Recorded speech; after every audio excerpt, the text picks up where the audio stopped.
இந்த நாட்களில் ஆண்டவர் நம்மை ஆசீர்வதிக்க எல்லா கட்டுகளிலும் விடுதலை கொடுக்க இதோ நம்முடைய மத்தியிலே பிரசனமாக இருக்கின்றார்.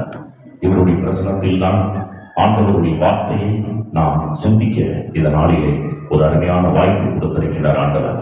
அனைவருமாக எழுந்து நின்று மீண்டுமாக அந்த பாடலை பாடுவோம். எல்லோரும் எழுந்து நிற்போம். அன்புக்குரியவர்களே, நம்ம வாழ்க்கையில ஒரு சில பேர் எப்பொழுதும் சந்தோஷமா இருப்பாங்க, இன்னொரு சில பேர் எப்பயாவது சந்தோஷமா இருப்பாங்க. ஆனால் பிலிப்பியர் 4:4 பார்க்கின்றோம், ஆண்டவரோடு இணைந்து என்றும் மகிழ்ச்சியாக இருங்கள், ஆண்டவரோடு இணைந்து என்றும் மகிழ்ச்சியாக இருங்கள் என்று. அன்புக்குரியவர்களே, ஒரு பள்ளிக்கூடத்தில் வாத்தியார் பாடம் நடத்துறாரு. ஒருத்தர் 195 மார்க்கு, இன்னொருத்தர் 5 மார்க்கு. யார் சந்தோஷமா இருக்கணும்? 95 எடுத்தவன் சந்தோஷமா இருக்கும். ஆனா தான் உட்காந்து தேடி அழுகணும். 5 மார்க் எடுத்தவன் பெஞ்சு தாவி குதிக்கிறான். வாத்தியாரே கல்வி செய்கிறார். யார் 5 போட்டோம், யாருக்கு 95 போட்டோம்னு அவரே விழி போய் நிற்கிறார். அப்ப அந்த 95 எடுத்தவன் கூப்பிட்டாரு, எவ்வளா நீ எவ்வளோடா மார்க்கு? 195 சார். ஏன்னா 95 எடுத்துட்டு அழுதுருக்கிற, இன்னும் 5 மார்க் எங்க அப்பா மிதிப்பாரு, அதனால அழுதுருக்கிறேன் அப்படின்னு. நான் 5 மார்க் எடுத்தவன் நீ எப்படி நான் சந்தோஷமா இருக்கிற அப்படின்னா, நான் எழுதுறதுக்கு மார்க்கே வரான்னு நினைச்சு இந்த 5 எப்படிதான் போட்டாங்கன்னே தெரியல அப்படின்னா. அவன் ஒரு சில பேர் இருக்கிறத வச்சு சந்தோஷமா இருப்பாங்க, இன்னொரு சில பேர் இல்லாததை நினைச்சு இருக்கிற சந்தோஷத்தை எழுதுவாங்க. ஆனால் இன்னைக்கு ஆண்டவரோடு நம்ம இருப்பதின் வழியாக 100% ஆசீர்வாதத்தையும் மகிழ்ச்சியையும் இந்த தேவன் நமக்கு கொடுக்க காத்துக் கொண்டிருக்கிறார். ஆகவே மீண்டுமாக கிருபா சடபதியை கிருபைகள் இங்கே கூடியிருக்கிற ஒவ்வொருவருக்கும் கொடுத்து ஆசீர்வதிப்பான்னு சொல்லி இன்னைக்கு நம்ம முழுமையாக அர்ப்பணிப்போம்.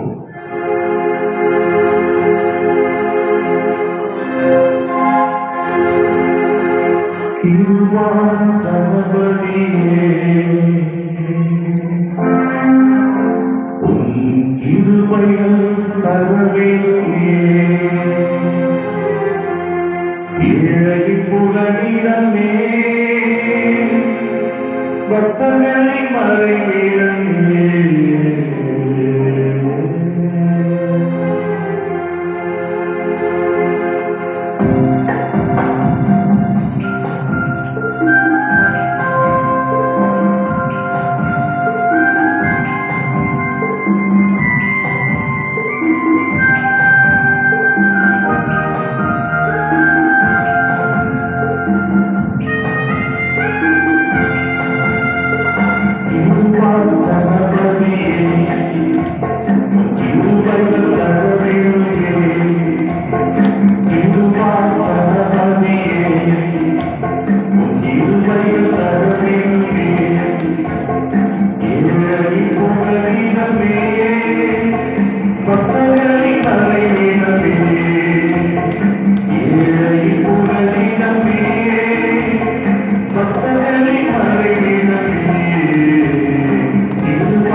நன்றி இயேசுவே, போற்றி இயேசுவே, மரியே வாழ்க.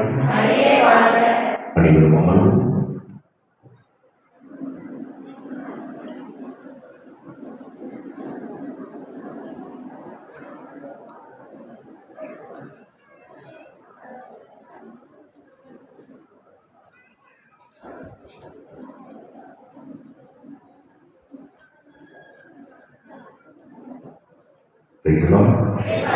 அல்லேலூயா. நன்றி இயேசுவே, போற்றி இயேசுவே, மரியே வாழ்க. இயேசுவுக்கே புகழ், இயேசுவுக்கே நன்றி. அன்புக்குரியவர்களே, இயேசுவின் நாமத்தில் உங்களை அன்போடு இந்த ஜெபத்திற்கு வரவேற்பது பெருமகிழ்ச்சி அடைகின்றோம். இந்த நாள் முழுக்க ஆண்டவர் நமக்கு முடிக்கின்ற ஆசீர்வாதத்தை நாம் சிந்தித்து அவர் தருகின்ற ஆசீர்வாதத்தோடு இறை வார்த்தை நமக்குள்ளே வந்து நமக்கு ஒரு பெரிய மாற்றத்தை தர வேண்டும். இந்த இடத்தை விட்டு போகும்பொழுது நம்ம பரிசுத்த உள்ளத்தோடு போக வேண்டும். வெறுமையாக போகக்கூடாது. எல்லாரும் ஆசீர்வாதத்தை பெற்று செல்ல வேண்டும். அல்லேலூயா. அப்படிப்பட்ட ஒரு ஆசீர்வாதம் இந்த நாளிலே தேவன் நமக்கு கொடுக்க காத்து கொண்டிருக்கிறார். அல்லேலூயா. நன்றி இயேசுவே, போற்றி இயேசுவே, மரியே வாழ்க.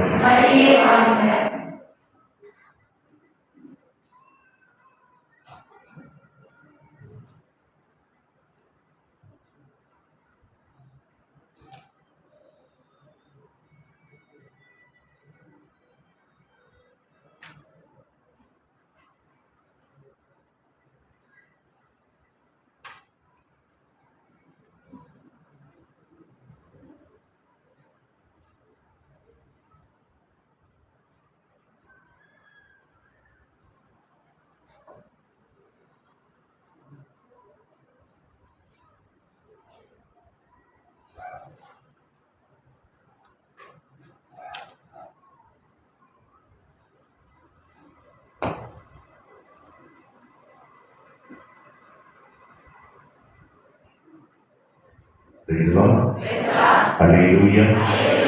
நன்றி இயேசுவே, போற்றி இயேசுவே, மரியே வாழ்க. இயேசுவுக்கே புகழ், இயேசுவுக்கே நன்றி. அல்லேலூயா. ஆவி மரியா. Praise the Lord.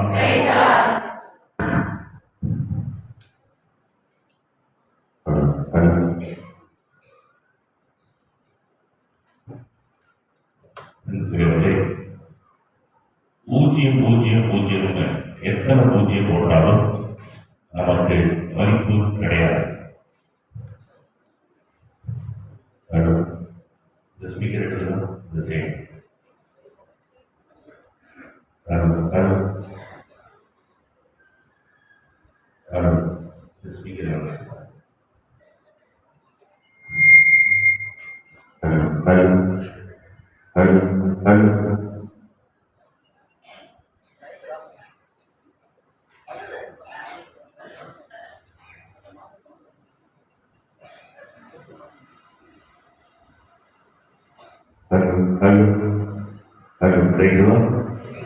அல்லேலூயா.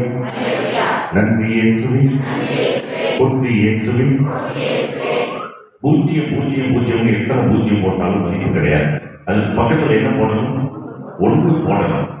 இப்ப அந்த 1 போட்டாதான் எல்லாத்துக்கும் மதிப்பு. ஆண்டவரே அந்த 1 தான் முக்கியம் சொல்லியிருக்கிறார். எங்க அப்படின்னா, மாத்தா மரியா வீட்டுக்கு இயேசு போறாரு. ஆண்டவருடைய வார்த்தை யார் கேட்கிறார்? மரியாதை கேட்டுக் கொண்டிருக்கிறார். மாத்தா ரொம்ப பிஸி. ஆண்டவர் இயேசு கூப்பிட, மாத்தா மாத்தா நீ வேலையில ரொம்ப பிஸியா இருக்கிற, ஆனா தேவையானது 1 அப்படின்னு ஆண்டவர் சொல்லியிருந்தார். கருணை ஆண்டவர் சொல்லுகிறார். அப்ப அந்த தேவையானது 1. அந்த 1 என்ன அப்படின்னா, மரியா நந்தன் பங்கை தேர்ந்தெடுத்துக் கொண்டார். என் பாதத்தில் உட்கார்ந்து இறைவார்த்தை கேட்டுக் கொண்டிருக்கிறார். அப்ப இறைவார்த்தை கேட்பதுதான் அந்த ஆசீர்வாதமான 1. அந்த 1 பக்கத்துல இருந்துச்சுன்னா எல்லாமே மதிப்புள்ளதாக மாறிவிடுது. ஆகவே இந்த நாள் முழுக்க அந்த 1 என்ற ஆசீர்வாதம் நமக்கு வந்துருச்சுனாக்கா, 0 போன்று எத்தனை வேலைகளை நம்ம செஞ்சிருந்தாலும் அது இன்னைக்கு ஆசீர்வாதமாக ஆண்டவர் நமக்கு மாற்றி கொடுக்க காத்து கொண்டிருக்கிறார். அல்லேலூயா. நன்றி இயேசுவே. போற்றி இயேசுவே. பிரியமானவர்களே, இந்த அருமையான நாளிலே ஆண்டவர் ஒரு செய்தியை இந்த நாளிலே உள்ளிருத்துவோம். 1 சாமுவேல் இயல் 1 வசனம் 1 முதல் 2. 1 சாமுவேல் இயல் 1 வசனம் 1 முதல் 2. யாராவது வாசிங்க.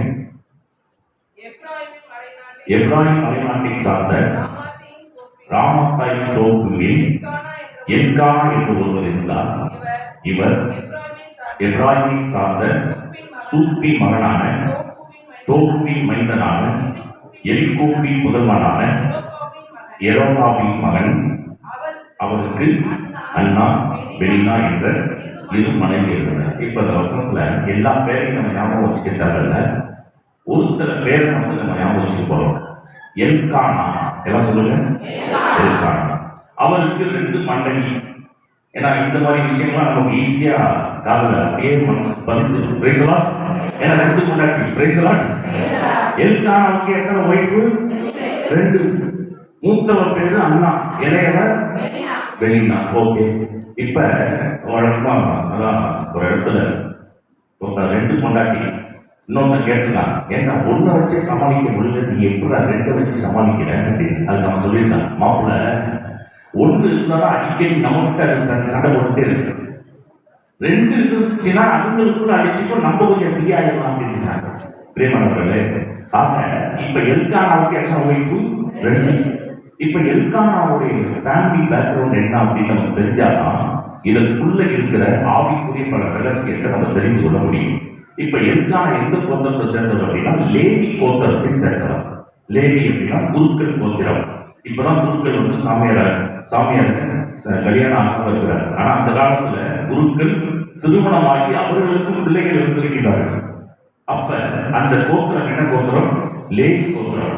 லேவி கோத்திரத்தில் இருக்கிறவங்களுக்கு வேலை எங்க அப்படின்னா கோவில்ல தூபம் காட்டுவது, இந்த வேலைகள் எல்லாம் அவர்கள் தான் செய்வார்கள்.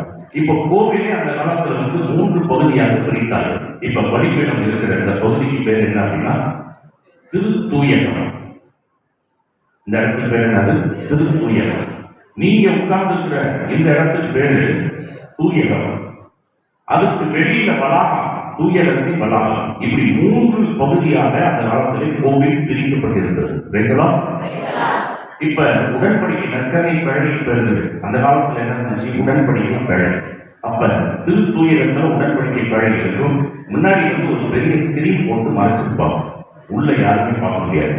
இப்ப தூயகம், நீங்க உட்கார்ந்து அந்த கோவில் உள்ள அந்த தூயகம், இங்க யாரு வந்து உட்கார முடியும் அப்படின்னா லேவி கோத்திரத்தை சேர்ந்தவர்கள் மட்டும்தான் இங்க வந்து உட்கார முடியும்.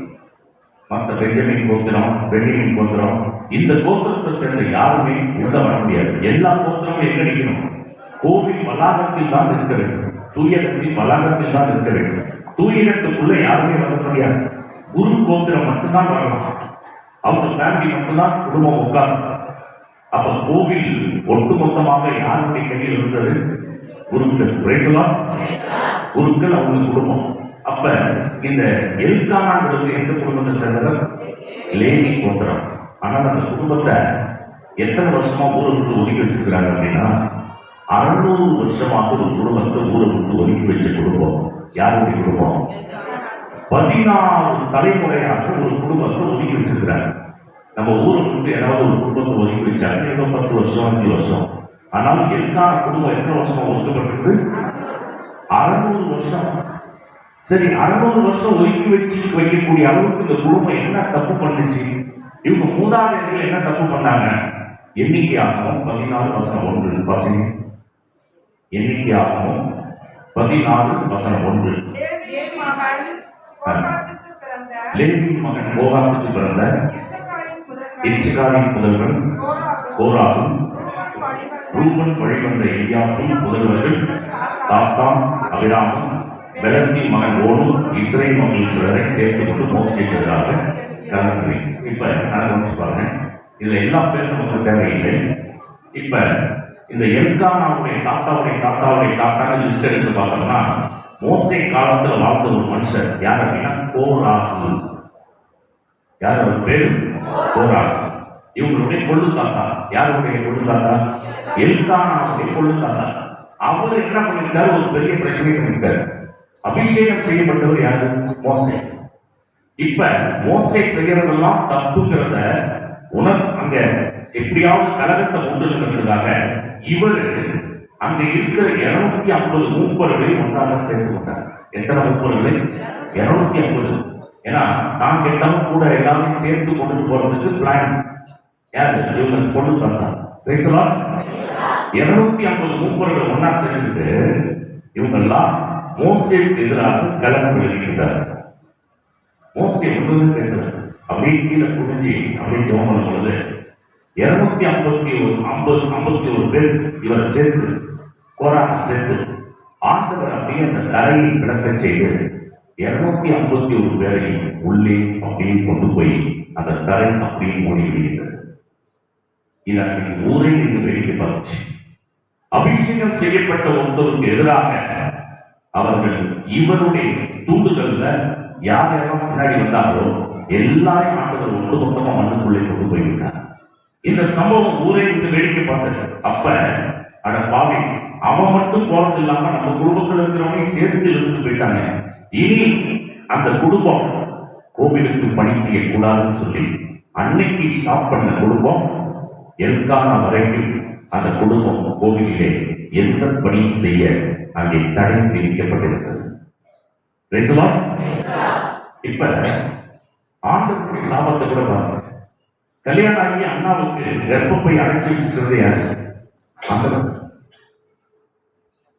தாத்தாவை தாத்தா யாரு? மோசே காலத்துல அவர் செஞ்ச பிரச்சனைக்கு வருகின்ற சந்ததியில ஒரு குழந்தை இல்லாம ஆண்டவர் அதையும் அடைத்து வைத்திருக்கிறார் என்றால் மாணவர்களே, அப்ப எத்தனை தலைமுறைக்கு தண்டிக்கக்கூடியவராக இருக்கிறார். நன்றி இயேசுவே. பிரியமானவர்களே, நம்ம வாழ்க்கையை நம்பிக்கையா தான் போயிடுச்சு. இந்த பேனுக்கு நேரம் உட்கார்ந்து யோசிச்சு அப்படியே கலந்து படாத தலையில கொடுத்தா என்ன பண்ணணும்? நல்லா தான் ஓடிட்டு ஒன்றும் ஆகாது. ஒரு நம்பிக்கையில தான் உட்கார்ந்து ஹோட்டல்ல போய் சிக்கன் பிரியாணி மட்டன் பிரியாணின்னு ஆர்டர் பண்ணி சாப்பிடுறீங்களே, என்ன விஷத்தை கலந்துட்டா என்ன பண்ணுவீங்க? 4 பேர் சாப்பிடணும் அப்படின்னு கலக்க மாட்டாங்க. ஒரு நம்பிக்கை. பஸ்ல ஏறி வரும்பொழுது நாளைக்கு பார்ப்போம், கையை காமிச்சுட்டு ஏறி அங்க டிரைவர் பார்த்து ஓட்டினாலும் நாளைக்கு நீங்க பார்க்க முடியும். யாருக்கு அந்த நம்பிக்கை? டிரைவர் மேல ஒரு நம்பிக்கை. இப்படி ஆட்கள் மேலையும் பொருட்கள் மேலையும் நம்பிக்கை இருக்கிறது. நாம ஆண்டவர் மேல எந்த அளவுக்கு நம்பிக்கை வைக்கிறத இன்னைக்கு நாம் சிந்தித்து பார்க்க வேண்டும். நான் கூட்டி மாதா திருத்தலத்தில் பணியாற்றியப்ப என் கூட பணியாற்றிய ஒரு குரு, அவர் டெய்லி நியூஸ் பேப்பர் வாசிப்பார். என்ன அப்படி வாசிக்கிறார் பார்த்தா, முடி நன்றாக வளர அப்படின்னு எங்கெல்லாம் அட்வர்டைஸ்மெண்ட் கொடுத்துருக்காங்க அதெல்லாம் தேடி கண்டுபிடிச்சு வாசிப்பார். ஏன்னா முன்னாடி அவருக்கு ரொம்ப ஒழுங்கையா இருக்கு, முடி இருக்காரு. அதனால அந்த அட்வர்டைஸ்மெண்ட் எங்க வந்திருக்குது 10 ஒரு நாள் அவர் முகமே கரெக்டா மாறிடுச்சு. ஒரு அட்வர்டைஸ்மெண்ட் வந்திருக்குது, 10 நாட்களுக்கு முடி முளைக்க வேண்டுமா அணுகவும் அப்படின்னு ஒரு பேரை போட்டு தஞ்சாவூர் அப்படின்னு கொடுத்துருக்குது. இவருக்கு ரொம்ப சந்தோஷம். அவர் என்ன கூப்பிட்டார், தம்பி இந்த மாதிரி 10 நாள் முடி முளைக்க போகலாம், நம்ம 2 பேரும் சேர்ந்து டாக்டர் பார்த்துட்டு வந்துடலாம் அப்படின்னு 2 பேரும் பைக் எடுத்துட்டு கூட்டி மாதா திருத்தலத்துல இருந்து நேரம் தஞ்சாவூருக்கு வரோம். அந்த டாக்டர் அட்ரஸை தேடி கண்டுபிடிச்சு அங்க ஒரு 45 பேர் லைன் நிற்கிறாங்க. ஒரு பையனுக்கு தலையில முடியல. இவர் 46ஆம் நாள் நின்று இருக்கும் பொழுதே அவர் மனசுக்குள்ள ஒரு நம்பிக்கை. அவர் சொல்ற, தம்பி இன்னும் 10 நாள் முடி முடிச்சுட்டா நம்ம பிஷப்பாலையும் கண்டுபிடிக்க முடியாது. நான் புதுசா பாஸ்போர்ட் சைஸ் போட்டோ வேற எடுத்து லைசன்ஸ் கொடுக்கணும். இன்னும் டாக்டரே பார்க்கல, மாத்திரையே சாப்பிடல, அதுக்குள்ள முடி முளைச்ச மாதிரியே ஒரு ஃபீலிங். கிட்டத்தட்ட ஒரு 1/2 மணி நேரமா நின்று உள்ள போய் பார்த்தா டாக்டர் தலையில முடியல உட்காந்து. ஏன்னா இவரையா நம்பி முடிங்க அப்படின்னா இருக்கிற நம்பிக்கையை போச்சு. சார் நாங்கள் ரொம்ப நேரமா நின்றதுனால டயர்ட் ஆகிட்டு நாங்கள் டீ அடிச்சுட்டு வாங்க சார், அதோட கிளம்பி வந்ததுதான். நம்பிக்கை போய்விட்டது. மனிதர்களை தேடி மோசம் போனவர்கள் உண்டு, ஆனால் ஆண்டவரை தேடுவதற்கு ஒரு நன்மையும் குறைவுபடாது. இப்ப அண்ணா வாழ்க்கையில நல்லா குறிச்சு பாருங்க. கனானியர்களுக்கு ஒரு பழக்கம் இருக்கு. என்ன பழக்கம் அப்படின்னா, கல்யாணம் ஆகி 10 வருஷம் வரைக்கும் வெயிட் பண்ணுவாங்க. குழந்தை இல்லாமல் போனால் அந்த மனைவியை தன் கணவனுக்கு இன்னொரு பெண்ணை கல்யாணம் பண்ணி முடிக்க வேண்டும். அது மனைவியுடைய கடமை. எப்படி இது அந்த காலத்து ரூல். கனானியர்களுடைய சட்டம். அதனால்தான் அபிரகாம் சாரா குழந்தை இல்லை, 10 வருஷத்துக்கு மேல குழந்தை இல்லை. சாராவை என்ன செய்கிறார்? வேலைக்கார பெண் ஆகாரை தன்னுடைய கணவனுக்கு மனமுடித்து கொடுப்பதற்கு சம்மதம் தெரிவிக்கிறார். ஏன்? இது அந்த காலத்தில் கொடுக்கப்பட்ட சட்டம். 10 வருஷம் குழந்தை இல்லைன்னா ஆட்டோமேட்டிக்கா அந்த கணவனுக்கு ஒரு வாரிசை உருவாக்கி தருவதற்கு இன்னொரு பெண்ணை, ஒரு மனைவி அந்த கடமையை நிறைவேற்ற வேண்டும். பேசுவா. இப்ப எல்கானாவுக்கு அண்ணாவுக்கு கல்யாணம் ஆகி 10 வருஷம் குழந்தை இல்லை. அப்ப ஆட்டோமேட்டிக்க அந்த அண்ணா பெனினா, கூட பிறந்த சகோதரி பெனினாவை யாருக்கு மனமுடி கூடுகின்றார்? எல்கானாவுக்கு. ஆனா அந்த அம்மாவுக்கு எத்தனை பிள்ளைங்கன்னா 12 பிள்ளைகள். எலிமெண்டரி ஸ்கூல் மாதிரி கச்ச பேச்சு சட்டம் உள்ள அதை பார்த்து பொழுது அந்த அம்மா ஒரே வீட்டில் இருந்தாயிட்டு கஷ்டமா இருக்காங்க. 12 பிள்ளைங்க எல்லாம் சுத்தி சுத்தி அம்மா அப்பான்னு சொல்லி வேண்டிக்கிறாங்க. அங்க கத்திட்டு முடிஞ்சு நமக்கு ஒன்று கூட இல்லை, எவ்வளவு வைத்தறிச்சு. அதனால்தான் அண்ணா எங்கே வருகிறார்? நீங்கள் வேதத்திலே இப்பொழுது எடுத்து வாசிங்க. அதாவது நம்ம வாழ்க்கையில் ஏதாவது ஒரு பிரச்சனை வந்துச்சுனாக்கா நம்ம எங்கெங்கே போறோம். சில பேர் மந்திரவாதிகிட்ட போறது, அங்க போறது, இங்கே போறது. ஆனால் 1 சாமுவேல் 1:10 வாசிங்க. அண்ணா மனம் கசந்து போறதுக்கு என்ன காரணம் அப்படின்னாங்க, அங்க 12 பிள்ளைங்க. ஆனா எனக்கு இங்க ஒன்று கூட இல்லை. மனசுல எவ்வளவு கசப்பு, மனம் கசப்பு, அழுது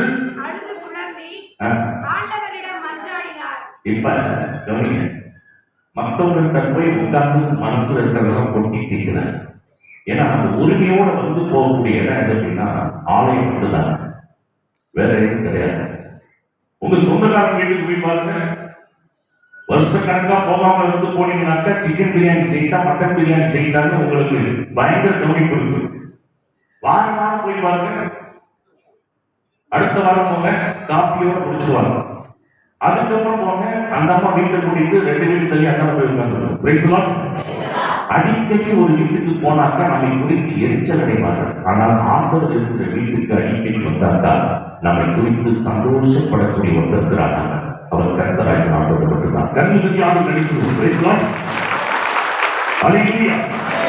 நன்றி இயேசுவே. இப்ப அண்ணா மனசுல கஷ்டம். இன்னைக்கு வாழ்க்கையில எல்லாத்துக்குமே பல துன்பங்கள் இருக்கிறது. ஒருத்தன் கடவுளுக்கு கண்டு வேண்டுதான், ஆண்டவரே எனக்கு இருக்கிற துன்பமா இந்த உலகத்துல ஒரு பயனும் கிடையாது, எனக்கு மட்டும் ஏன் இவ்வளவு துன்பத்தை கொடுக்குறேன்? அப்ப ஆண்டவர் சொல்லியிருக்காரு, உனக்கு எவ்வளவு கஷ்டம் இருக்குதா எல்லாரும் மூட்டையா கட்டி நாளைக்கு கோவில் கொண்டுட்டு வாடா. ஊர்ல உள்ள எல்லா பேருக்கும் சொல்லு, எவனுக்கு கஷ்டம் இருக்குதோ எல்லாத்தையும் மூட்டையா கட்டி கோவில் கொண்டு வர சொல்லு. இவனுக்கு முன்னாடி பார்த்தாக்கா எல்லாம் பெரிய பெரிய மூட்டையோட வந்து நிற்கிறாங்க. அரிசி சாக்கு மூட்டை லெவலுக்கு ஒரு பெரிய துன்பத்தை போட்டு வந்தாங்க, மேல ஏறி உட்கார்ந்துருக்காங்க. துன்பம் குழந்தைகிட்டு ஒரே ஒரு மஞ்சப்பை எடுத்துட்டு வரான். எல்லாத்தோடையும் கம்பேர் பண்ணி பார்த்தாக்கா இன்னும் பிரச்சனை தான் ரொம்ப குறைவா இருக்குது. பயம் வந்துருது. கடவுள் ஒருவேளை எக்ஸ்சேஞ்ச் பண்ணிக்க சொன்னாக்கா நம்ம நிலைமை என்ன ஆகுது? பேசாம கடவுள் வரதுக்கு முன்னாடி நம்ம புறப்பட்ட எஸ்கேப் ஆயிடலாம்னு சொல்லி பிளான் பண்றப்ப கடவுள் வந்துடுறாரு. எல்லாத்தையும் அப்படியே சுத்தி பார்க்கிறாரு. 5 மூட்டை, 20 மூட்டை, 25 மூட்டை, அதுல ஒரே ஒரு மஞ்சள் பையோட இவன் மட்டும் தான் நிற்கிறான். அப்படியே ஆண்டவர் சுத்தி பார்க்கிறாரு. அதுல ஒருத்தவர் கையை வீசிட்டு வந்திருக்கான். கடவுளுக்கு ஆச்சரியம், என்ன எனக்கே பிரச்சனை வருது, உனக்கு பிரச்சனை வரலையா? பின்னாடி லாரியில லோடு ஏற்றி வச்சுக்கிறாரு, நேரத்தில் வந்து சேர்ந்து. ஆக பிரச்சனை இல்லாத மனிதர்கள் யாருமே எல்லாருக்குமே பிரச்சனை. ஆனால் பிரச்சனையை எங்கே கொண்டு வர வேண்டும் என்று அண்ணா விரும்பினார் என்றால் கோவிலுக்கு கொண்டு வர வேண்டும் என்று விரும்பினார். அங்கதான் படிக்கிறார். அண்ணா மனம் கசந்து அழுது குழம்பி ஆண்டவரிடம் மன்றாடினார். என்ன சொல்லுங்க? அவர் பொருத்தனை செய்து வேண்டிக் கொண்டது படைகளின் ஆண்டவரே. ஓகே, அந்த வார்த்தை மட்டும் நாங்கள் சிந்திப்போம். இப்ப என்ன சொல்லலாம்? படைகளின் ஆண்டவரே. பேசலாம். இப்ப படைகளின் ஆண்டவரே அப்படிங்கிற அந்த வார்த்தை மோசை கூட அப்படி ஜெபிக்கல. ஆனால் அண்ணா ஜெபிச்சிருக்கிறார். அந்த படைகளின் ஆண்டவரே அப்படிங்கிற வார்த்தைக்குள்ளே பல ரகசியம் அடைந்திருக்கிறது. என்ன அப்படின்னா, கடவுளுடைய படைப்பு 2 படைப்புகள். ஒன்று மேலுலக படைப்பு, இன்னொன்று கீழுலக படைப்பு. இப்ப மேலுலக படைப்புல என்னென்ன படைச்சிருக்கிறார்? சூரியன், சந்திரன், நட்சத்திரங்கள், இதெல்லாம் மேலுலக படைப்பு. கீழே படைக்கப்பட்டது மரம், செடி, கொடி, விலங்குகள், பறவைகள், மனிதன், கடைசியாக தான் மனுஷன் படைக்கிறார். இப்ப மேல படைக்கப்பட்டதுக்கும் கீழே படைக்கப்பட்டதுக்கும் ரெண்டு வித்தியாசங்கள் இருக்கின்றன. இப்ப இவ என்ன சொல்றா, படைகளின் ஆண்டவரே. இப்ப மேல படைக்கப்பட்டதுக்கும் கீழே படைக்கப்பட்டதுக்கும் ரெண்டு வித்தியாசம் என்ன அப்படின்னாக்கா, இப்ப மேல படைக்கப்பட்ட இடத்துமே சாவு என்பது கிடையாது. சூரியன் செத்துருக்கா, சந்திரன் செத்துருக்குதா, நட்சத்திரம் செத்துருக்குதா? மேல படைக்கப்பட்ட எல்லாமே அன்னைக்கு படைக்கப்பட்டது, இன்னைக்கு நாள் வரைக்கும் அப்படின்னா இருக்கு, இனியும் அப்படின்னா இருக்க போதும். ஆனா கீழே படைக்கப்பட்ட மரமாக இருக்கு, சாவு இருக்கு, மனுஷனாக இருக்கு, சாவு இருக்கு, எல்லாத்துக்கும் கீழே சாவு இருக்கின்றது. ஆனா மேல படைக்கப்பட்ட எதற்கும் சாவு இல்லை. இது முதல் வித்தியாசம். இரண்டாவது வித்தியாசம், மேல படைக்கப்பட்ட எதற்கும் வழியில் பெருகக்கூடிய ஆற்றல் கிடையாது.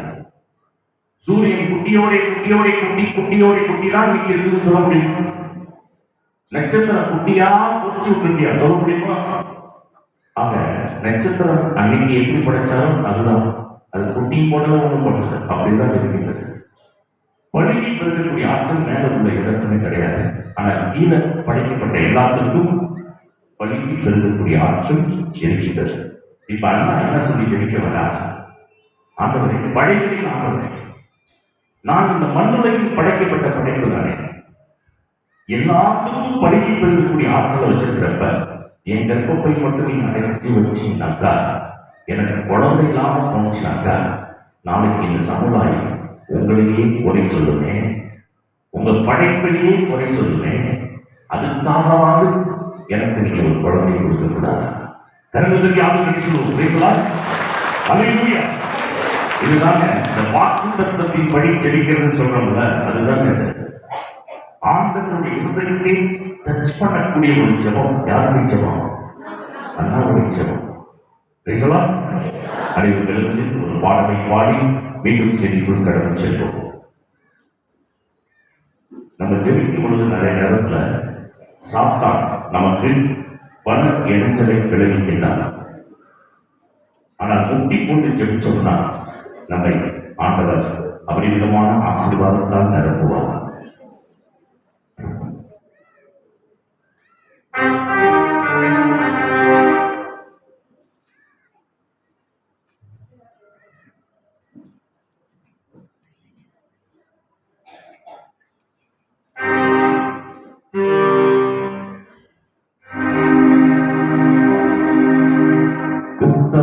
டிஸ்டர்ப் பண்ணாதே,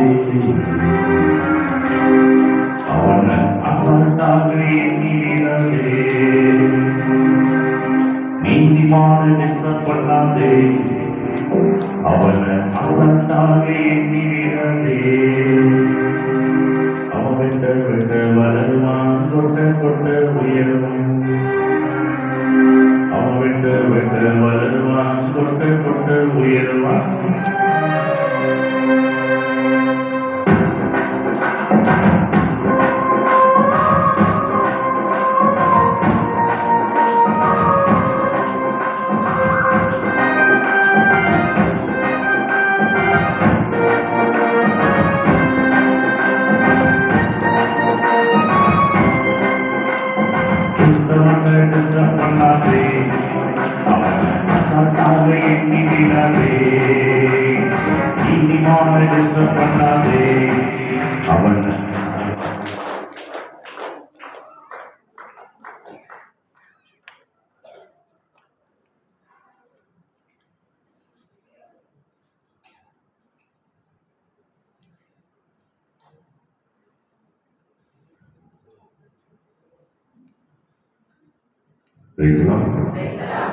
அல்லேலூயா.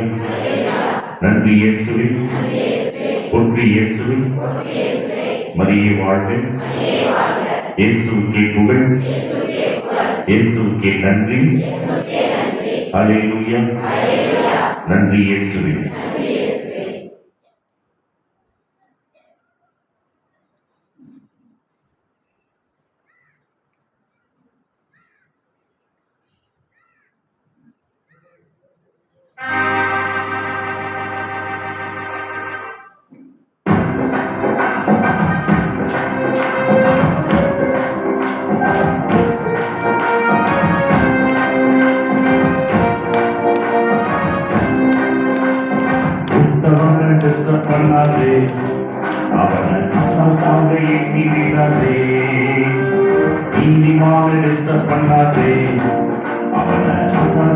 எண்ணிடாதே.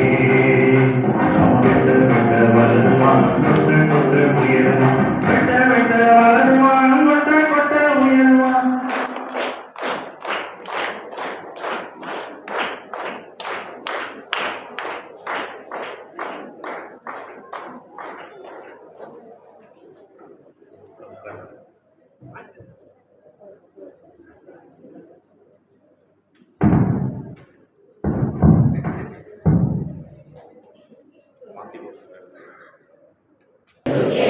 இயேசுவுக்கே நன்றி. அல்லேலூயா.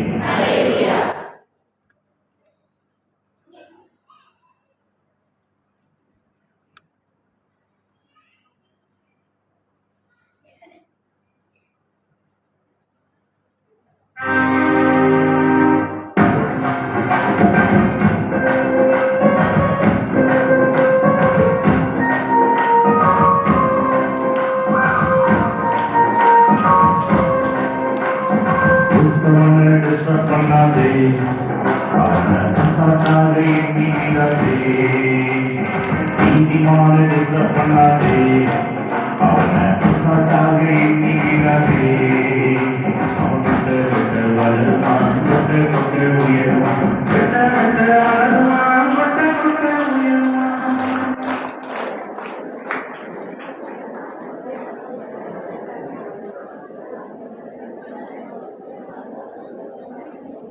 மரியே வாழ்க, இயேசுவுக்கே புகழ், இயேசுவுக்கே நன்றி.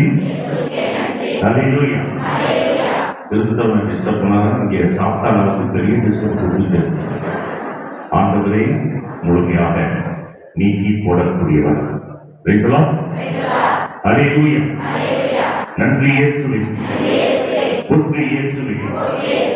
மரியே வாழ்க, இயேசுவுக்கே புகழ், இயேசுவுக்கே நன்றி. ஆவே மரியா.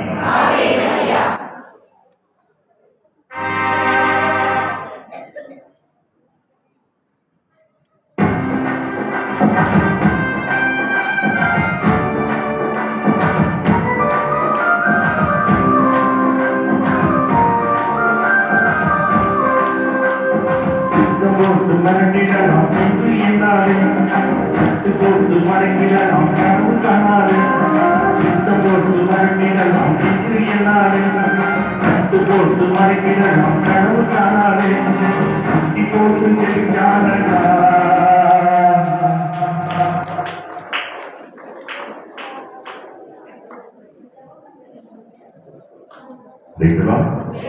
அல்லேலூயா. நன்றி இயேசுவே.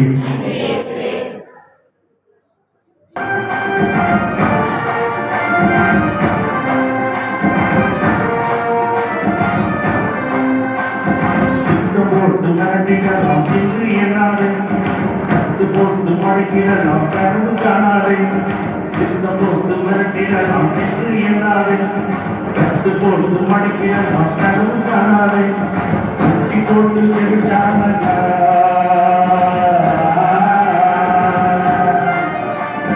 கட்டி போட்டு ஜெயிச்சானடா.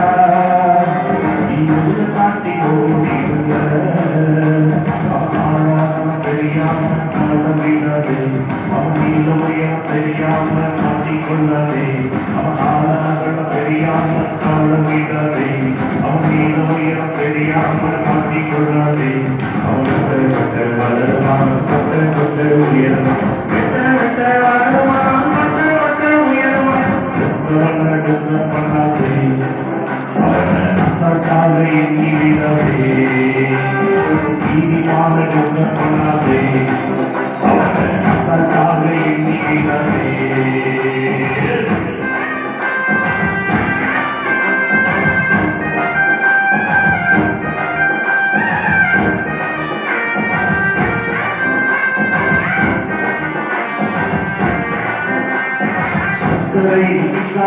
சொத்தரிப்பவன், பாடுகளை சந்தோஷமாய் ஏற்றுக்கொள்பவன். கர்த்தரை இக்காலமும் சொத்தரிப்பவன், பாடுகளை சந்தோஷமாய் ஏற்றுக்கொள்பவன். உயர்வோ தாழ்வானாலோ,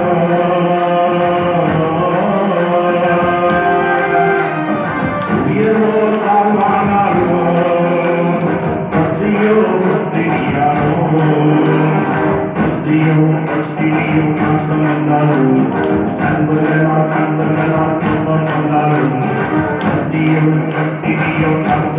வந்தாலும் நண்பர்களால் துன்பம் வந்தாலும் அவனுக்கு விட்ட வளருவான் கொட்ட கொட்ட உயர்வான் வெட்ட வெட்ட வளருவான் கொட்ட கொட்ட உயர்வான் சுத்தமாக குற்றம் பண்ணாது சொல்லாது எண்ணிக்கிறாது நீதிமாக குற்றம் பண்ணாது சொல்லாத எண்ணிக்கிறாது அவனுக்கு விட்ட வளருவான் கொட்ட கொட்ட உயர்வான் வெட்ட வெட்ட வளருவான் கொட்ட கொட்ட உயர்வான் வெட்ட வெட்ட வளருவான் கொட்ட கொட்ட உயர்வான் வெட்ட வெட்ட வளருவான் கொட்ட கொட்ட உயர்வான்.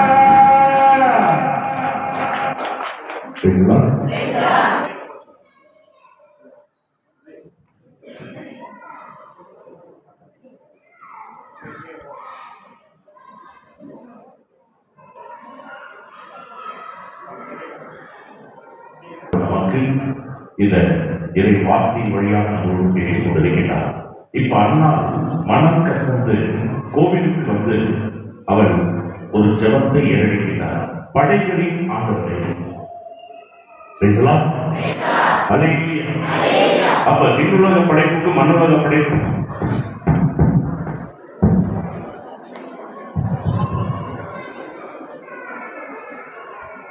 விண்ணுலக படைப்புக்கும் மண்ணுலக படைப்புக்கும் எத்தனை வித்தியாசங்கள்?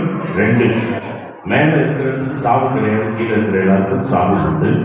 மேல இருக்கிற எதற்கும் பணி பெருகக்கூடிய ஆற்றல் கிடையாது, கீழே இருக்கிற எல்லாத்துக்கும் பணி பெருகக்கூடிய ஆற்றல் இருக்கின்றது. இப்ப அண்ணா என்ன சொல்கிறார்? அண்ணா என்ன சொல்கிறார்?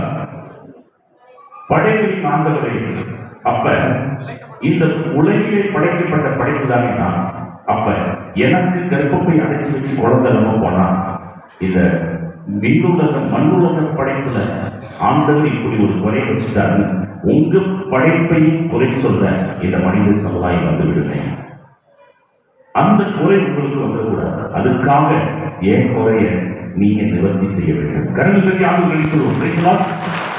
அல்லேலூயா, நன்றி இயேசுவே. சரி, படைகளின் ஆண்டவர் அடுத்து என்ன சொல்லி வருகிறார் பாருங்க.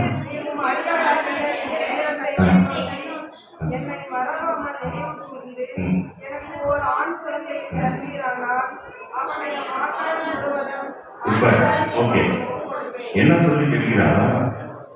படைகளின் ஆண்டவர், நீங்க எனக்கு ஒரு ஆம்பளை பிள்ளை கொடுங்க. சரி, 10 வருஷத்துக்கு மேல குழந்தை இல்லைன்னா அவங்க மனநிலை எப்படி இருக்கும்? எப்படி இருக்கு? 10 வருஷமா குழந்தை இல்லை, 10வது வருஷம் கோயிலில் வந்து ஜெபிக்கிறாங்க. ஜெபிக்கிறப்ப அவங்க எந்த மனநிலையில ஜெபிப்பாங்க? ஆண்டவரே, ஆம்பளை பிள்ளையாக இருந்தாலும் பரவாயில்ல, பொம்பளை பிள்ளையாக இருந்தாலும் பரவாயில்ல, பெயர் சொல்லணும், அதற்கு ஒரு பிள்ளை கொடுங்க. அந்த ஒரு மனநிலைக்கு வருவாங்க, வரமாட்டாங்க. ஆனால் இந்த அம்மா ரொம்ப பிடிவாங்க. ஏன்னா ஆண்டவரே சொல்லிட்டாரு, எது கேட்டாலும் குறிப்பிட்டு கேளுங்கள்.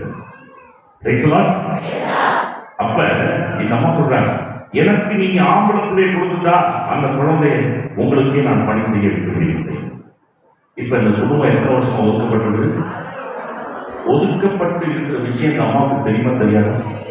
அப்படி தெரிஞ்சும் என் பிள்ளையை கொண்டுட்டு வந்து கோவில நான் பணி செய்ய கொடுக்குறேன்னாக்கா அங்க இருக்கிற சாமியார் தான் ஏற்றுக்குவாரா, இல்ல ஊர் ஜனங்க தான் ஏற்றுக்குவாங்களா? இதெல்லாம் நம்ம யோசிக்கவே இல்லை. ஆண்டவரே, சுத்தி இருக்கிற சூழலை மாற்ற வேண்டியது உங்க பொறுப்பு. உங்களுக்கும் எனக்கு தான் டீலிங். இதுதான் அண்ணாவுடைய ஜெபம். இதே இடத்துல நீங்களும் நானும் வந்து ஆண்டவரே, அந்த சாமியார் மனசை மாத்துங்க ஆண்டவரே, அவர் மனசை மாத்துங்க, இந்த ஊர்ல இருக்கிற நாட்டாண்மைக்காரர்கள் அவங்க மனசெல்லாம் மாத்துங்க ஆண்டவரே, அவங்கெல்லாம் மனசு வச்சாதான் நாங்க கோவில மறுபடியும் போய் வேலை செய்ய முடியும் அப்படின்னு எல்லாருக்காக சொல்லிப்போம். ஆனா அந்த அம்மா அதெல்லாம் கிடையாது. தனக்காக மட்டும், எனக்கு நீங்க ஆம்பளை தரீங்க, அதை உங்கள் கோவில கொண்டுட்டு வந்து விடுவேன்.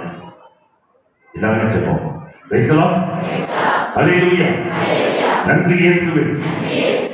ஒரு பள்ளிக்கூடத்துல வாத்தியார் பாடம் நடத்தும் பொழுது அங்க வழக்கமா ஒரு 10 ரூபாயா மாத்தி ஒரு 100 ரூபாய்க்கு சேஞ்ச் எப்பொழுதுமே பாக்கெட்ல வச்சிருப்பாரு. அதை பாக்கெட்ல வச்சுட்டு அதை எடுத்து மத்தியான நேரத்தில் கொஞ்சம் ரெஸ்ட் அடிப்பாரு. ரெஸ்ட் எடுக்கும்போது சட்டையை கழட்டி ஹேங்கர்ல மாட்டி விட்டுட்டு இவர் நல்லா ரெஸ்ட் எடுத்துட்டு ஸ்கூல் பெல் அடிச்சவங்க மறுபடியும் சட்டையை எடுத்து போட்டு பையன் தொலைவனாக்கா 100 ரூபாயில 90 ரூபாயா ஆட்டே போட்டாங்க. 10 ரூபா மட்டும்தான் பாக்கெட்ல இருக்கு. யாராவது என் பாட்டிட்ட கைவரிசை காமிச்சது மரியாதையை சொல்லிக் கொடு. எவன் எடுக்கிறது? ஒரு பையன் தூக்கியிருக்கான் கையை. நானா சார் எவனா 100 ரூபாய்க்கு சில்ல மாத்தி 10 ரூபாயை வச்சிருக்கிற, 90 ரூபாயை எடுத்துட்டு 10 ரூபாய் மட்டும் என் பாக்கெட்ல வச்சிருக்கு. எந்த கணக்குடா? நீங்க சொல்லி கொடுத்த கணக்கு தான் சார் அப்படின்னு. நான் எப்படா சொல்லி கொடுத்தேன்?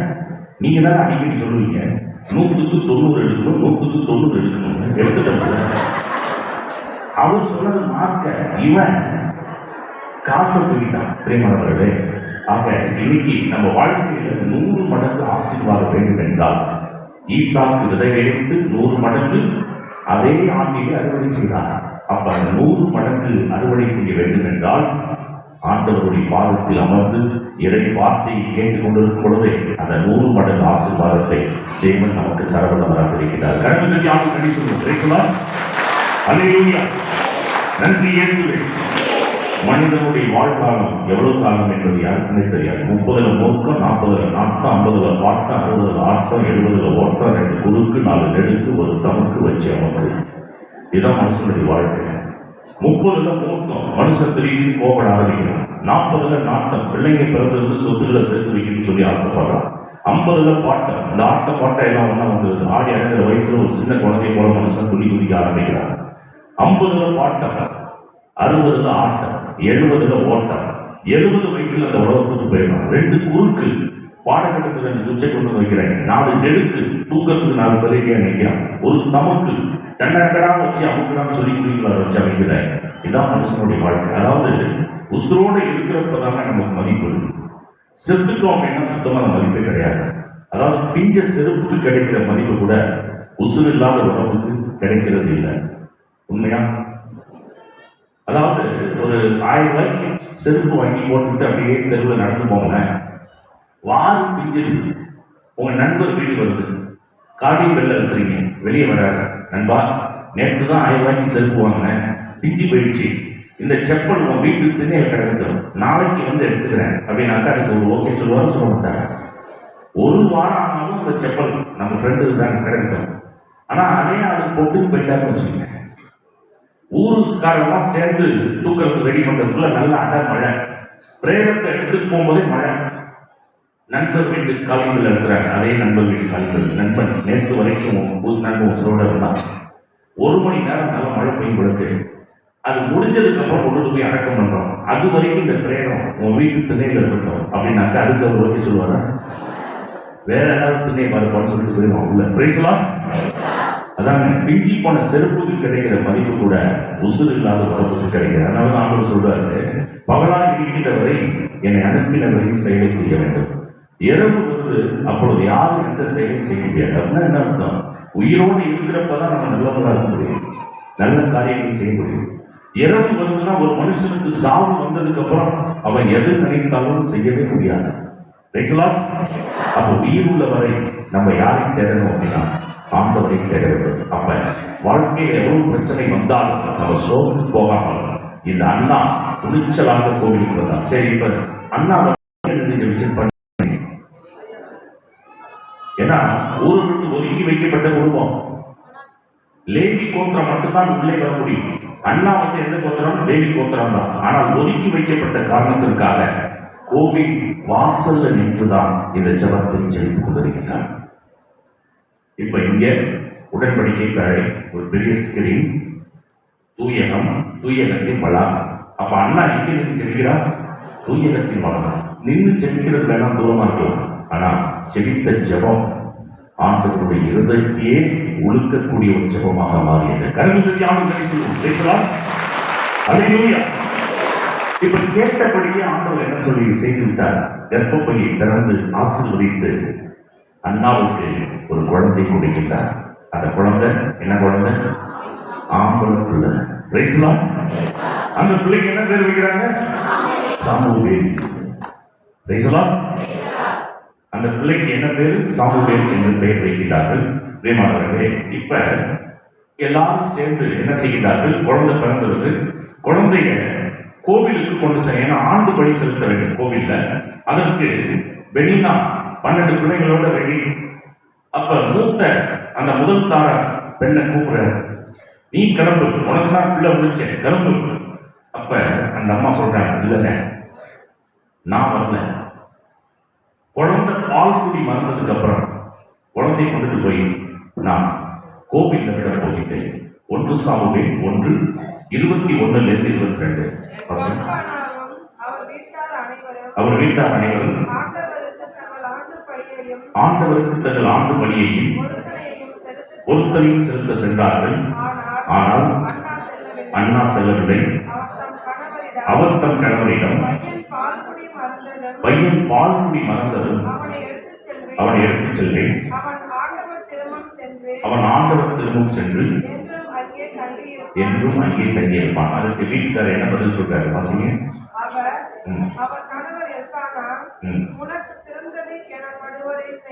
உனக்கு எது நல்லதுன்னு படுதோ அதை செய். இப்ப ஒரு கேள்வி, வீட்டுக்காருக்கு தெரிஞ்சுதான் அந்த அம்மா விண்ணப்பத்தை வீட்டை சொல்லிட்டு வந்து ஆண்டவருக்கு முன்னாடி கொஞ்சம் விண்ணப்பம் வச்சுச்சா, இல்ல வீட்டுக்காருக்கு தெரியாமலே வந்து விண்ணப்பத்தை விட்டதா? இப்பதான் போட்டு உரைக்குது. அவர் கூப்பிடுறாரு, 10 ரூபா போயிட்டு வருவோன்னு. அம்மா சொல்றாங்க, இல்லைங்க குழந்தை பால் குடி மறந்தவன கோவிலே கொண்டு போய் விடுறதா நான் வேண்டுதல் வச்சிருக்கிறேன். அதுக்கு கணவர் என்ன சொல்லிருக்கணும்? என்கிட்ட சொல்லாம எப்படி செய்யலாம்னு கேட்கணும். இல்லைன்னா நம்ம குடும்பம் 600 வருஷம் ஒதுக்கப்பட்ட விஷயம் அவனுக்கு தெரியாதா? இந்த குழந்தை எப்படி அவங்க கோவில்ல பணி செய்ய, என்னையே சேர்க்கல, எங்க தாத்தாவில இருந்து எல்லாரையும் கட் பண்ணி வச்சுக்கிறாங்க, இந்த பையன் மட்டும் எப்படி போய் சேர்ப்பாங்க? ஆண்டவர் அங்கே கேட்க வைக்கவில்லை. ஏன் அப்படின்னா வீட்டுல கணவன் தடையாக இருக்கக்கூடாது. முதல் தடையாகிய கணவன் அவர் வாயிலிருந்து ஒரு ஆசீர்வாதமான வார்த்தையை ஆண்டவர் வர வைக்கின்றார். கணவனுக்கு ஆளுநர் சொல்லுவோம், முதல் தடையை ஆண்டவர் உடைக்கின்றார். ஏன்னா அந்த அம்மா ஜெபிச்சது உள்ள கோவில் உள்ள, ஆனால் முதல் தடை உடைக்கப்படுகின்றது. அவர் வாயிலிருந்து வருகின்ற வார்த்தைமானவருக்கு உங்கள்கிட்ட ஒரு கேள்வி. உங்க வீட்டுக்காருக்கு வேலை கிடைக்கணும் அப்படின்னு சொல்லி நீங்க வேண்டுதல் வைக்கிறீங்க, வேலை கிடைக்கும். ஒரு வாரத்துல அந்த வேண்டுதல் நிறைவேறுது. இப்ப வீட்டுக்காரரை கூப்பிடுறீங்க, என்ன வேண்டுதல் வைக்கிறீங்கன்னா, என் வீட்டுக்காருக்கு வேலை கிடைச்சிருச்சுன்னா அவருக்கு வேளாங்கண்ணியில கொண்டு வந்து மொட்டை போடுறேன் அப்படின்னு வேண்டுதல் வைக்கிறீங்க. இந்த விஷயம் வீட்டுக்காருக்கு தெரியாது. வேலை கிடைச்சிருது, வீட்டுக்காரர் சுவீட்டை கொண்டு வந்து ஆசையா ஒய்ஃப்ட நீட்ட சுவீட்டை வாங்கிட்டு சாப்பிட்டுட்டே இருக்கும்போது, ஏங்க உங்களுக்காக ஒரு வேண்டுதல் வச்சேன், நாளைக்கு நம்ம வேளாங்கண்ணிக்கு போறோம், போயிட்டு வருவோம் அப்படிங்கிறாரு. உனக்கு நான் மொட்டை போட போறேன் அப்படின்னு அவர் சொல்றாரு. உடனே மொட்டை நீ வேணா போட்டுக்க, நான் போட முடியாதுங்கிறாரு. யாரு கேட்டு மொட்டை வைக்கிறது? எனக்கு மொட்டை போடுறதா ஒன்னு யாரு கேட்டு சொல்றது? நீ வேணா மொட்டை போட்டு நான் கூட வரேன், நான் போட முடியாதுங்கிறாரு. இதனால் அந்த குடும்பத்தில் வைத்த வேண்டுதல் நிறைவேறாமல் போனால் கடவுள் அந்த குடும்பத்தை மன்னிப்பாரா தண்டிப்பாரா? இதுதான் என்னுடைய கேள்வி. எத்தனை பேர் சொல்றீங்க மன்னிப்பாரு? கேள்விங்க இல்லப்பா, வேண்டுதல் நிறைவேறாமல் போய்விட்டால் கணவன் வந்து ஒத்துழைப்பு கொடுக்கல, மொட்டை போட முடியாதுங்கிறாரு. அதுக்கு பதிலாக நானும் மொட்டை போட முடியாது, ஏன்னா கணவனுக்கு போடுறதா நான் வேண்டிக்கிட்டேன். இப்ப இந்த சூழல்ல கடவுள் என் குடும்பத்தை மன்னிக்க மாட்டார், வேற ஏதாவது பனிஷ்மெண்ட் கொடுத்துருவார் அப்படின்னு எத்தனை பேர் நம்புறீங்க? கைதுக்கு பிரியமானவர்களே, எண்ணிக்கையாகவும் 30:6-8 வாசிங்க. எண்ணிக்கையாகவும் 30:6-8. ஆனால் அவள் பொருத்தனை செய்திருக்கையில் அல்லது கருத்தின்றி கூறிய சொற்களால் கட்டுண்டிருக்கையில் ஒருவனுக்கு மனம் முடிக்கப்பட்டிருக்க தன் கணவன் அதை கேட்டு அவன் அதை கேட்ட நாளில் அவளிடம் ஒன்றும் சொல்லாமல் இருந்தால் அவள் செய்து கொண்ட வேண்டுதல் பொருத்தனைகள் நிலைக்கும். அவள் எடுத்துக்கொண்ட உறுதிமொழிகளும் நிலைக்கும். ஆனால் அவள் கணவன் அதை அறிய வரும் நாளில் ஒப்புதல் தராமல் இருந்தால், பர்மிஷன் தரல அப்படின்னா, அவள் செய்து கொண்ட பொருத்தனைகளையும் தன்னை கட்டுக்குள்ளாக்கும் அளவில் கருத்துக்கு கூடிய சொற்களையும் அவள் ஒன்றுமில்லாமல் ஆக்குகின்றார். ஆண்டவரும் அவளை மன்னிப்பார். கரங்களுக்கு ஆண்டு அப்ப ஆண்டவர் என்ன செய்கின்றார்? பிரியமானவர்களே, அப்ப வீட்டுக்காரர் நிறைவேற்றவில்லை, அந்த காரியத்தை நிறைவேற்ற ஒத்துக்கல அப்படின்னாலும் ஆண்டவர் அவளை வேண்டுதல் வைத்ததை மன்னித்து விடுவார். அங்க அந்த ஆண்டவர் அந்த குடும்பத்தை ஆசீர்வதிப்பாருடைய அதை சபிக்க மாட்டார். இப்ப அண்ணா வீட்டுல கணவனுக்கு தெரியாமல் வந்து ஒரு விண்ணப்பத்தை வைத்து அதுவும் நிறைவேறிவிட்டது. இப்ப கோவில கொண்டு போய் குழந்தை கொடுக்க போற பட்சத்துல இப்பதான் போட்டு உண்மையை உடைக்கிறப்ப வீட்டுக்கார வாயிலிருந்து என்ன வருது? ஓ விருப்பப்படியே எது நல்லதுன்னு படுதோ அதை செய்யும். ஆண்டவர்கள் சொன்னதை உறுதிப்படுத்துவாங்க. எப்படி ஆசீர்வாதம் கணவர் வாங்கிட்டு வந்து பார்த்தீங்களா? பெங்களூர்ல நான் ஒரு இடத்துக்கு பிரேயர் போயிருந்தேன். அப்ப அந்த வீட்டுல செடிக்கை கூப்பிட்டாங்கன்னு ஒரு வீட்டுக்கு போயிருந்தேன். அந்த வீட்டுல அந்த அம்மா உட்கார்ந்து பேசிட்டு இருக்கிறாங்க. வீட்டுக்காரர் போய் காஃபி போட்டு கொடுக்குறாரு. எனக்கு ஒரே ஆச்சரியம். வழக்கமா வீட்டுல யார் காஃபி போடுவா? மனைவி. ஆனால் அந்த வீட்டுல அந்த அம்மா பிள்ளைங்களாம் உட்கார்ந்து பேசிட்டு இருக்கிறாங்க. என்கிட்ட கொஞ்சம் எதுக்க பார்த்ததுன்னு அவர் போயிட்டார் கிச்சனுக்கு. போயிட்டு அவரு காஃபி போட்டு ஒய்ஃபுக்கு பிள்ளைங்களுக்கு எனக்கு எல்லாத்துக்கும் கொண்டு வந்து கொடுத்துட்டு அவரு உட்காந்து காஃபி குடிக்கிறார். நான் சொன்னேன், எத்தனை நாளா அந்த வீட்டில் இப்படி நடக்குது அப்படின்னு. அப்போ அவர் சொன்னாரு, நீங்க என் ஒய்ஃப்கிட்ட கேளுங்க அப்படின்னாரு. அப்ப அந்த ஒய்ஃப் சொன்னாங்க, கல்யாணம் ஆகி வீட்டுக்காரர் வந்து ஒரு கண்டிஷன் போட்டிருக்காரு. என்ன கண்டிஷன் அப்படின்னா, நீ எங்க பூசைக்கு போனாலும் 1 மணி நேரம் தான் உனக்கு பர்மிஷன். பூசையே கொஞ்சம் லென்த்தா வச்சா கூட நீ 8 மணிக்கு வெளியே போனீங்கன்னா 9 மணிக்கெல்லாம் கரெக்டா வந்துடும். இதுதான் வீட்டுக்காரர் போட்ட கண்டிஷன். அதுக்கு பயந்து கல்யாணம் ஆனதுல இவர் பூசைக்கு போக மாட்டார். ஒய்ஃபு மட்டும் போயிட்டு வருவாங்க. ஒரு நாள் அந்த பங்குல ஜெபக்கூட்டம் நடக்குது. அந்த ஜெபக்கூட்டத்துல ஒரு நாள் ஜெபக்கூட்டம். அந்த அம்மா வீட்டுக்கார்ட்ட பர்மிஷன் கேட்கிறார், ஏங்க இதுவரைக்கும் உங்க பேச்சை நான் மீறினது கிடையாது. நம்ம பங்குல ஒரு நாள் ஜெபக்கூட்டம் நடக்குது, எனக்கு இன்னைக்கு ஒரு நாள் பர்மிஷன் கொடுங்க, நான் போயிட்டு வந்துடுறேன். அப்ப அவர் சொல்றாரு, நீ ஜெபத்துக்கு போவிய பூசைக்கு போவிய எனக்கு தெரியாது.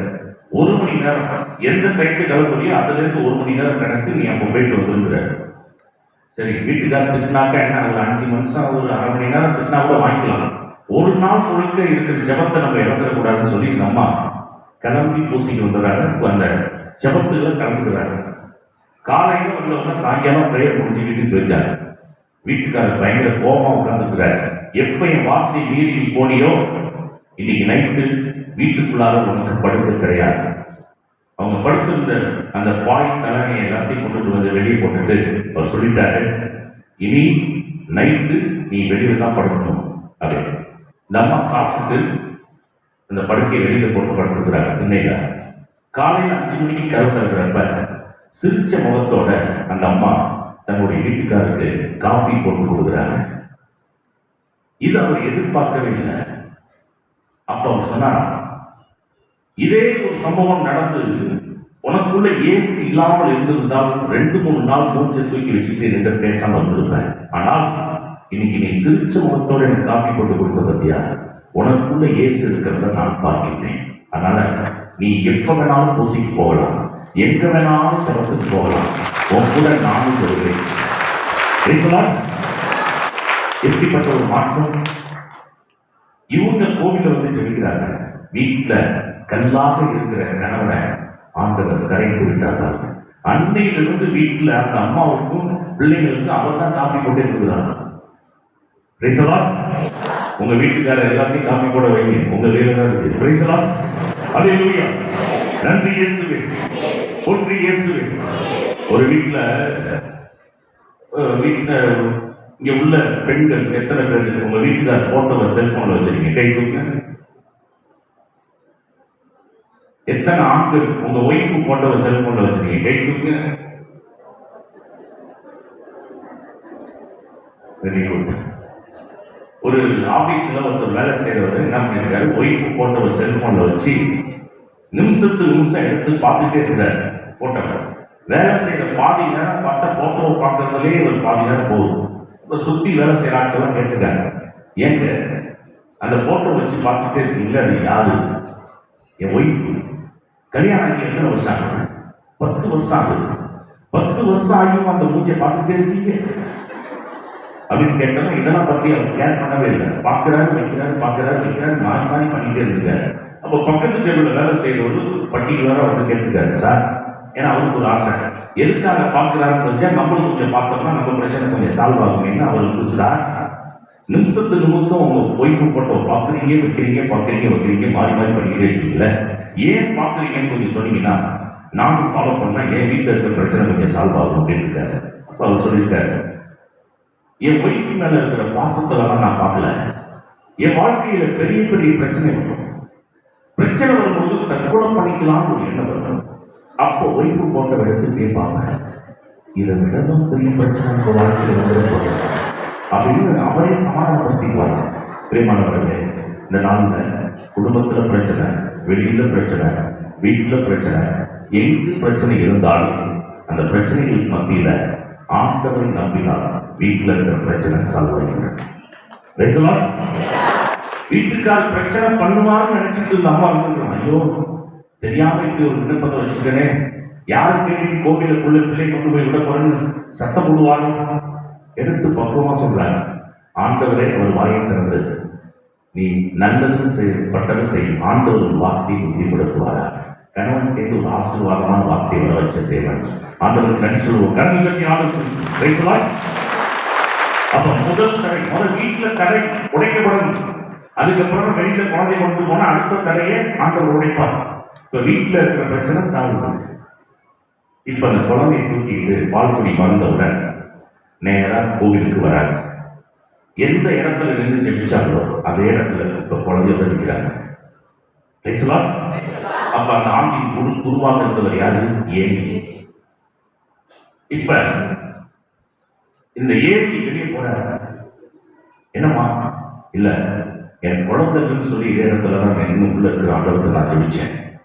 இன்னைக்கு ஆம்பளுக்குள்ளே கொடுத்துட்டு அதை கொண்டு வந்து கோவில பணி செய்ய கொடுக்கறது தான் நான் வேண்டிட்டேன். இன்னைக்கு அந்த குழந்தை கொடுத்துட்டாரு, பால்குடி மறந்துச்சு, இந்த குழந்தை ஆண்டவருக்கு பணி செய்ய கொண்டு வந்திருக்கிறேன். அவர் பார்த்து சிரிக்கிறார். உன் குடும்பம் 600 வருஷமா ஒதுக்கப்பட்ட விஷயம் அவனுக்கு தெரியாது. உன் வீட்டுக்காரரே கோவிலுக்குள்ள வந்து பணி செய்யக்கூடாதுன்னு நாங்க கண்டிஷன் போட்டு வச்சிருக்கிறப்ப அவர் பெற்றெடுத்த பிள்ளைய மட்டும் எப்படி நான் நல்லா பண்ணுவோம் நான் வீட்டுக்கு குழந்தை கொண்டு வந்துருக்கிறேன், எடுத்துட்டு போகிறேன். அந்த அம்மா சொல்றாங்க, உனக்கு எனக்கு பேச்சு இல்லை, உள்ள இருக்கிற அவருக்கு எனக்கு தான் பேச்சு. ஏன்னா உள்ள நான் கேட்டேன், அவர் எனக்கு கொடுத்துட்டார். இப்ப நான் கொடுக்கறதா நான் அவருக்கு வாக்கு கொடுத்துருக்கிறேன். அதுக்கு இடையில நீங்க சொன்னா நான் கேட்க மாட்டேன், அவர்கிட்ட நான் பேசிக்கிறேன்னு சொல்லி அந்த குழந்தை என்ன பண்ணிடுறாங்க, அந்த வளாகத்திலே விட்டு அவங்க போயிடலாம். 2 வயசு பையனை எங்க விடுறாங்க? கோவில் கொடுக்கறதா வேண்டிட்டேன், ஆண்டவரே பார்த்துக்குவாரு குழந்தை, நீங்க பார்த்துக்கிறீங்களா இல்லையா? உள்ள இருக்கிறவங்க தான் கொடுத்தாரு அந்த குழந்தை, அவருக்கே கொடுக்கறதா நான் சொல்லிட்டேன், நான் கொடுத்துட்டேன்னு சொல்லிட்டு அவங்க கண்டுட்டாங்க. இப்ப ஏனிங்கிற குரு அந்த பையனை அட்வைஸ் பண்ணாங்க, இந்த பாருமா உன் குடும்பம் 600 வருஷமா ஒதுக்கப்பட்டிருக்கு, கோவிலுக்குள்ள எந்த காரணத்துக்குள்ள நீ வந்துடக்கூடாது, நீ தேவி கோத்திரமா இருக்கலாம், ஆனா உங்க தாத்தாவுடைய தாத்தா இப்படிப்பட்ட ஒரு காரியத்தை செஞ்சுட்டாரு, அதனால எந்த காரணத்தை கொண்டு உள்ள வரக்கூடாது, இங்கேயேதான் படுக்கணும்னு சொல்லி வெளியே படுக்க வச்சுட்டாரு. சம்பளம் உள்ள யார் படுத்திருக்கிறார்? ஏவி. அந்த தூயகத்துல ஸ்கிரீன் போடப்பட்டிருக்குது, உடன்படிக்கை வேலை. அப்ப வெளியில படுத்திருக்கிற சாமுவேலை பார்த்து உள்ள இருக்கிற ஆண்டவர் சாமுவேல் சாமுவேல் என்று கூப்பிடுகிறார். இப்ப வெளியில இருக்கிற சாமுவேலுக்கு யாருமே இல்லை, சுத்தி உள்ள சாமியார் மட்டும் தான் படுத்திருக்காரு. என்னடா இங்கே படுக்க சொல்லிட்டு உள்ள இருக்கிற சாமியார் கூப்பிடுறாருன்னு சொல்லிட்டு திருத்திருத்துன்னு உள்ள முடியாது கூப்பிட்டீங்களா? இவர் ஷாக்கா இருக்கிறாரு. உன்னை எப்படி உள்ள கூட்டது? யார் கூப்பிட்டாங்க? வெளியே போ, முதல்ல வெளியே போ, வெளியே கொண்டு போய் வச்சு இங்கேதான் நான் கூப்பிடல, போய் தூங்கு அப்படின்னு சொல்லி படுக்க வச்சுட்டு மறுபடியும் வந்து படுக்கிறார். மீண்டும் உள்ள இருக்கிற ஆண்டவர் சாமுவேல் சாமுவேல் என்று அழைக்கிறார். என்னடா கூப்பிடலங்கிறாரு, மறுபடியும் உள்ள இருந்து சவுண்ட் வருதுன்னு மறுபடியும் எந்திரிச்சு இருக்க முடியாதான். அப்பதான் இதை உணர்கின்றார், இது ஆண்டவராக தான் இருக்கு. அப்ப இன்னொரு தடவை இந்த சத்தம் கேட்டால் இதோ பேசுவதை கேட்க அடியும் தயாராக இருக்கிறேன் என்று சொல்லுகிறார். இப்ப ஒரு குரு உள்ள போகணும் அப்படின்னா, தூக்கம் காட்ட போகணும்னா ஒரு குருவுக்கு 4 தகுதிகள் இருக்க வேண்டும். தூக்கம் காட்ட ஒரு குரு போனான்னா தகுதி இல்லாம அந்த குரு போனா செத்துருவார். அப்படி நிறைய பேர் செத்துக்கிறாங்க, ஹிஸ்டரி சொல்லுது. அப்ப கையில என்ன செய்வார்? பலி கொடுத்த ரத்தம் ஒரு பாத்திரம் எடுத்துவார், இன்னொரு பாத்திரத்துல தூபம், அடுத்து இடுப்புல பெல்லு தொங்கும். இந்த வடிவேல் ஒரு படத்துல பார்த்தா இடுப்புல ஃபுல்லா பெல்லு தொங்கும் பார்த்தீங்களா, நடக்கிறப்ப அது மாதிரி பெல்லு சுத்தி தொங்கும். யாருக்கு? சாமியாருக்கு. காலில் ஒரு பெரிய செயினை கட்டி அந்த செயினோட எட்ஜி கோவிலுக்கு வெளியில வந்தது. இந்த 4 பொருள் இல்லாம சாமியார் உள்ள போய் தூக்கம் காட்டக்கூடாது. ஏன் அப்படின்னா, இப்ப தகுதி இல்லாத குரு உள்ள போய் தூக்கம் காட்டினாக்கா அவர் செத்து போய்விடுவார். இப்ப செத்துட்டாரா உசுரோட இருக்கிறாருனாக்க வெளியில இருக்கிற மக்கள் எப்படி தெரிஞ்சுவாங்க அப்படின்னா, டிங் டிங் டிங் டிங் மணி ஆனாக்கா சாமியார் உசுரோட இருக்கிறாரு. மணி சத்தம் நின்றுச்சுன்னா சாமியார் போய் சேர்ந்துட்டாருன்னு சொல்லி வெளியில இருக்கிற செயினை குடிச்சு இழுப்பாங்க. தரத்தரத்தாரு இழுத்து கொண்டு போய் தொலைச்சிட்டு போயிடுவாங்க. அதனால தகுதி இல்லாத குருக்கள் உள்ளே சென்றால் ஆண்டவர் அவர்களை சாகடித்து விடுவார் என்பது மக்களுடைய நல்ல நம்பிக்கை. இப்ப 2வது சாமுவேல் வந்தவுடன் மறுபடியும் படுமாட்ட சாமுவேல் என்ன பண்ணிட்டான்னா, ஸ்கிரீனை தூக்கி கொண்டு அந்த ஏரிக்கே தெரியாமல் உள்ளே போய்விட்டான். எங்க உடன்படிக்கை தழை என்ற இடத்துல விடிய விடிய சாமுவேலோடு ஆண்டவரை பேசுகிறார். அடுத்த நாள் மக்கள் எல்லாம் ஒன்றாக கூடி நிற்கிறப்ப லேவி கோத்திரமே நிற்கிறது. ஊர்ல இருக்கிற எல்லா கோத்திரமும், பெஞ்சமின் கோத்திரம், பெனியமின் கோத்திரம் எல்லாம் வெளியே வருகிறார். குரு நிற்கிறார். விடிய விடிய இருந்த சாமுவேல் ஸ்கிரீனை திறந்துவிட்டு உசுரோட வெளியே வந்து நிற்கிறார். கருந்துகட்டி ஆண்டு நடிச்சுவோம். அப்ப எந்த குடும்பத்தை தகுதி இல்லைன்னு சொல்லி நம்ம ஒதுக்கி வச்சோமோ அந்த குடும்பத்துல பிறந்த சாமுவேல் உள்ள போயிட்டு உசுரோட வந்திருக்கிறானா, அவனை ஆண்டவரே தகுதி உள்ளவனாக ஏற்றுக்கிட்டப்ப அந்த குடும்பத்தை நாம் ஏன் ஏற்றுக்க கூடாதுன்னு சொல்லி அன்னைக்குதான் அவங்க அப்பா ஏற்கானவுக்கு கோவில் பணி மீண்டும் கொடுக்கப்பட்டது. ஊர்ல இருக்கிறவங்க மாற்றுங்கன்னு சொல்லி நம்ம ஜெயிக்க தேவையில்லைங்க. அந்த சூழலை ஆண்டவரை மாற்றுவார். அதை நாம் இந்த அண்ணாவுடைய வாழ்க்கையிலே நாம் கற்றுக்கொள்ள வேண்டும். அவருடைய ஒரு சிந்தனையை மனதில் நிறுத்தி இப்பொழுது இந்த தேனி அருந்த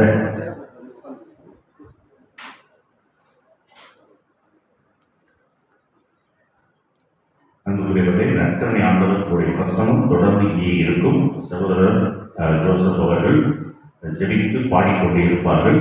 நீங்களும் இணைந்து பாடுங்கள்.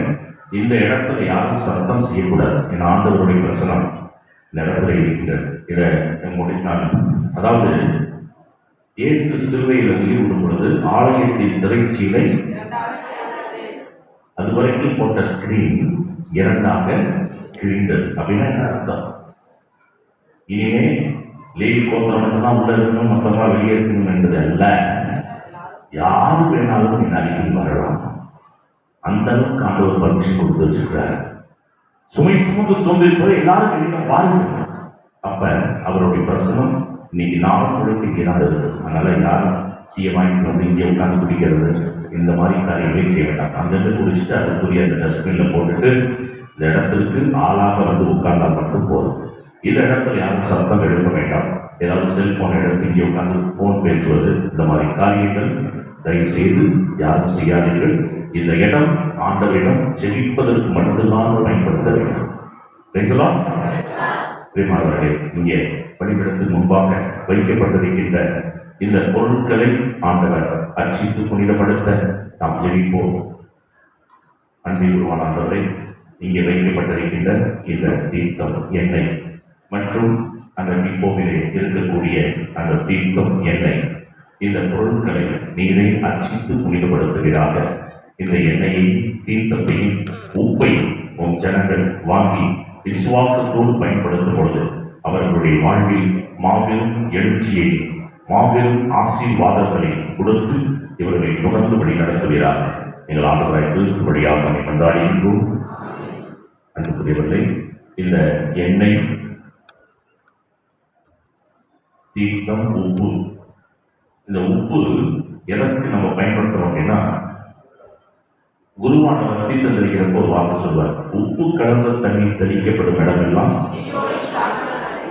நம்ம வீட்டில் ஏதாவது செய்வனைகள் இந்த மாதிரி காரியங்கள் இருக்குதுனாக்கா, தீய ஆவியுடைய ஆர்ப்பாட்டம் இருக்குது அப்படின்னா, இந்த உப்பு கோவிலிருந்து புனிதப்படுத்தப்பட்ட உப்பை நீங்க வாங்கிட்டு போனீங்க அப்படின்னா, அந்த உப்பை உங்க வீட்டை சுற்றி தெளித்து அல்லது வீட்டு 4 மூலை குழி தோண்டி ஒவ்வொரு கைப்பிடி உப்படியை போட்டு மண்ணை போட்டு மூடும் பொழுது எந்த தீய சக்திகளும் அந்த வீட்டை நெருங்காது. ஏன்னா உப்புக்கு இயற்கையிலே என்ன தன்மை இருக்குதுன்னா, ஒரு பொருளை கெட்டு போகாமல் பாதுகாக்கக்கூடியது உப்பு. அதனாலதான் ஊறுகாய் போட்டோம்னா வருஷ கணக்காக வச்சிருக்கிறோம், கெட்டு போகாமல் இருக்க ஊறுகாய். அப்ப நம்ம குடும்பம் கெட்டு போகணுங்கிறதுக்காக சில சாத்தானை ஏவி விட்டு வேடிக்கை பார்க்கிறவங்க இருக்கிறாங்க, செய்வனை காரியங்களை செய்கின்றவர்கள் இருக்கிறார். நம்ம குடும்பம் கெட்டு போகணுங்கிறதுக்காக.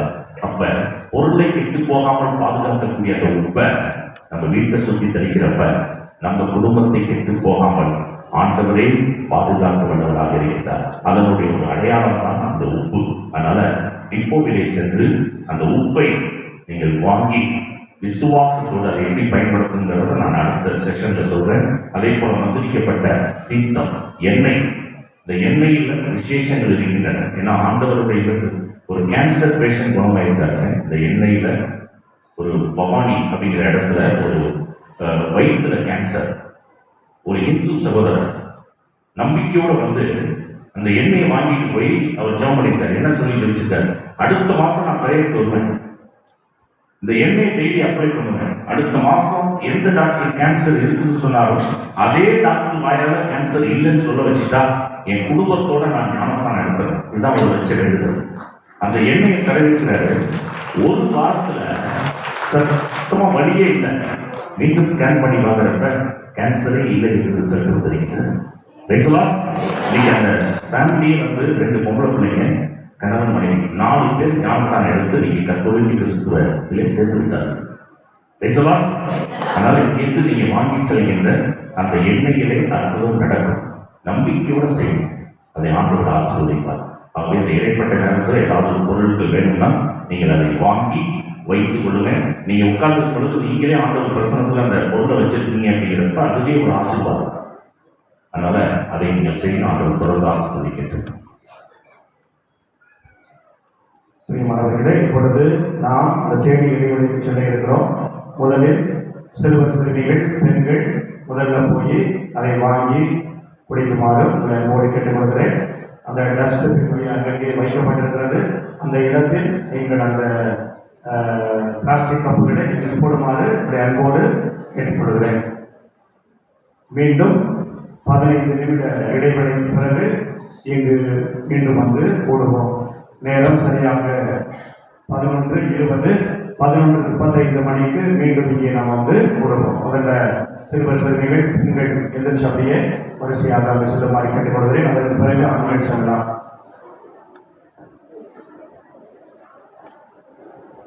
பிரியமானவர்களே, இந்த தியானம் சீரும் சிறப்புமாக நடைபெற பல நல்ல உள்ளங்கள் நன்கொடையை வழங்கி இருக்கிறீர்கள். உங்களுடைய பெயர்களை இப்பொழுது நான் வாசித்து அவர்களுக்காக உங்களை அன்போடு கேட்டுக்கொள்கிறேன்.